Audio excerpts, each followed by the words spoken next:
catastrophic situations, what other roles must the U.S. fulfill in the world? Other than humanitarian disaster relief, what other roles must the U.S. play in the world? Mr. Hostetler. Well, other than for me, the premise of the question is incorrect, because I do not see the United States Constitution empowering the United States Congress to spend money and to give it to foreign countries. And so, but if you want to know, and I voted against it on several occasions. So, but if you want to know another or an area that the federal government should be involved in, is simply the projection of American power when our vital national interests are at stake. On September 11th, 2001, in the morning, I was in the United States Pentagon, and I was discussing with leaders in the Pentagon the Armed Services Authorization Bill that was going to be on the floor the next morning. About 13 minutes after my colleagues and I left the building, that plane slammed into the side of it. And 3 days after that, Congress almost unanimously voted to exact vengeance and justice on those that perpetrated that. I believe that we should use national military force overseas when our vital national interests are at stake. Thank you, Mr. Hostetler. Mr. Coates. Clearly, the use of our military and all of our assets necessary to keep Americans safe, both from threats abroad and threats here at home. Because of this severe economic crisis, it's natural that we keep most of our focus on getting Americans back to work and getting this economy squared away. But we have to remember also that we are at war.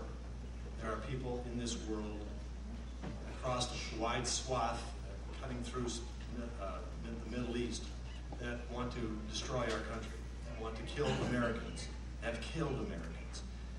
And that is a solemn obligation and solemn duty on the part of the United States military and the related agencies that are involved in keeping us safe.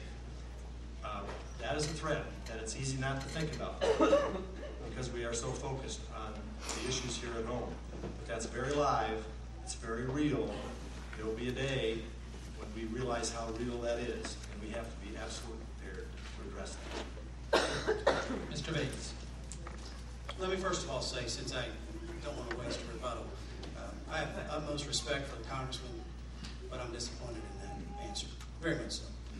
Shocked at what he said, to be honest with you.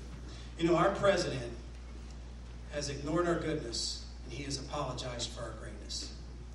I don't know that we've ever had a president that has gone on 3 global apology tours. I believe as a nation, we have a responsibility to promote freedom around the world. Does that mean we get our nose in every issue that comes up? Absolutely not. But when the security of our nation is at stake, when our allies are being threatened, such as Israel has been many times, we have a responsibility to step up. Humanitarian aid, absolutely. Every opportunity, let's not apologize for our compassion. But let's also promote freedom. Let's be the leader of the free world that we ought to be. Mr. Maney. You know, when did our government become more concerned with the rights of terrorists than the lives of Americans? And when did that happen to us? You know, our government is meant to protect us, American citizens.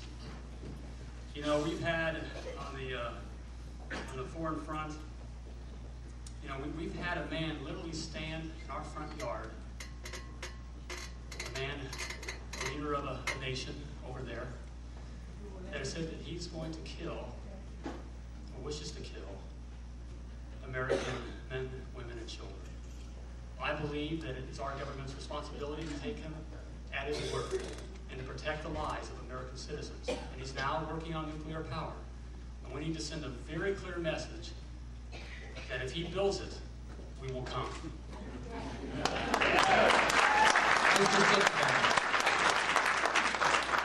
I've been to Haiti several times on mission trips, and before the earthquake and then seeing the pictures of the earthquake, it just really hit my heart and what those people are dealing with. They're living under a government that is so repressive in their freedoms.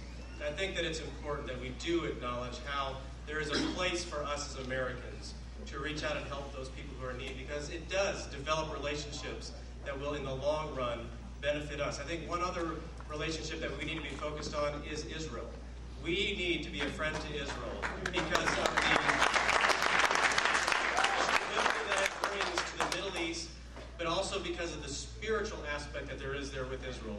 I think that we need to minimize the amount of spending that we do overseas to those who want to destroy America, but I think that we have to, as Americans, focus on ourselves right now and the debt that we're facing. We cannot continue to spend more money in places that we just cannot afford.